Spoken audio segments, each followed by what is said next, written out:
হনুমান কেন পঞ্চমুখী রূপ ধারণ করেছিলেন? পঞ্চমুখী হনুমানের পূজা করার রহস্য।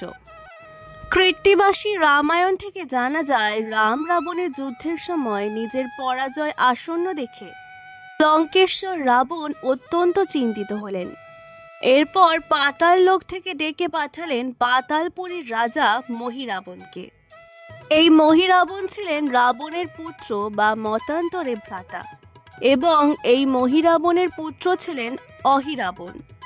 যাই হোক, রাবণের নির্দেশে মহিরাবণ বিভীষণের রূপ ধারণ করে রাম শিবিরে প্রবেশ করেন এবং মায়া বলে রাম লক্ষ্মণকে অচেতন করে নিয়ে যান পাতাল লোকে।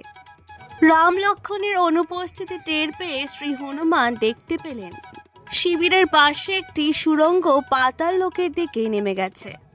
তিনি বুঝতে পারলেন রাবণের ষড়যন্ত্রে রাম লক্ষ্মণকে অপহরণ করে পাতালে নিয়ে যাওয়া হয়েছে। তাই তিনিও কালক্ষেপণ না করে দ্রুত বেরিয়ে পড়লেন পাতাল লোকের অভিমুখে।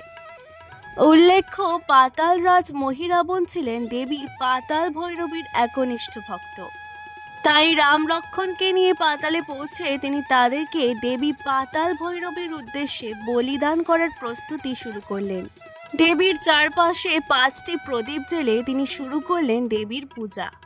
এইদিকে দীর্ঘ পথ ভ্রমণ করে শ্রী হনুমানও পৌঁছে গেলেন পাতাল লোকে। হনুমান দেখতে পেলেন বন্দী রাম লক্ষ্মণের সামনে 5টি প্রদীপ জ্বেলে পূজায় বসেছেন মহিরাবণ। জ্ঞান গুণ সাগর হনুমান দেখে বুঝতে পারলেন অসুর মহিরাবণ রাম লক্ষ্মণকে বলি দেওয়ার পরিকল্পনা করছেন, এবং তাদের সামনে যে 5টি প্রদীপ জ্বালানো রয়েছে সেগুলো একেবারে নেভাতে পারলে মহিরাবণকে পরাজিত করা সম্ভব। তাই এবার সংকটমোচন শ্রী হনুমান ধারণ করলেন তার পঞ্চমুখী রূপ। 5টি মুখ, 10টি হাত ও 15টি নয়ন সম্বলিত এই রূপ ধারণ করে তিনি একসাথে নিভিয়ে দিলেন 5টি প্রদীপ। ফলে দুর্বল হয়ে পড়লেন অসুর মহিরাবণ। এরপর মহিরাবণকে পরাজিত ও শিরোচ্ছেদ করে রাম লক্ষ্মণকে উদ্ধার করেন শ্রী হনুমান। এবার আসি হনুমানের এই 5টি মুখ আসলে কি তাৎপর্য বহন করে সেই প্রসঙ্গে।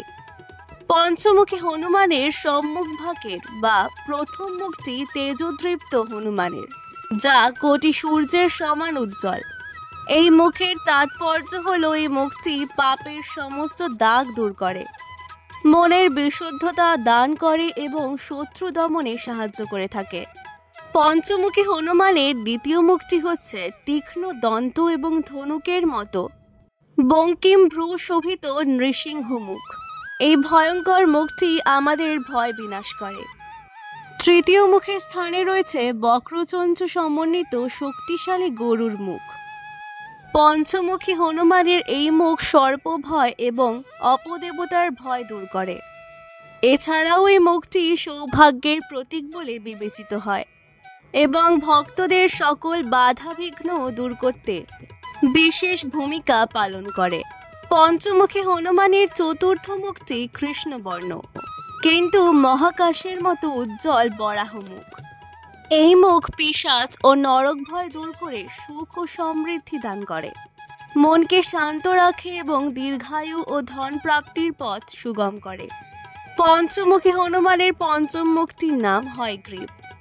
এখানে হয় শব্দের অর্থ ঘোড়া বা অশ্ব, এবং গ্রীব শব্দটি দ্বারা গ্রীবা বা মুখ বোঝানো হয়ে থাকে। এই মুখ দানব বিনাশী। এই মুখ ভক্তদের ভক্তি ও জ্ঞান দান করে ও আধ্যাত্মিক উন্নতি ঘটায়। এছাড়াও এই রূপ ভক্তদের যে কোনো কষ্টে নিবারণ করে এবং মনের সুপ্ত কামনাগুলোকে বাস্তবে রূপদান করতে সাহায্য করে।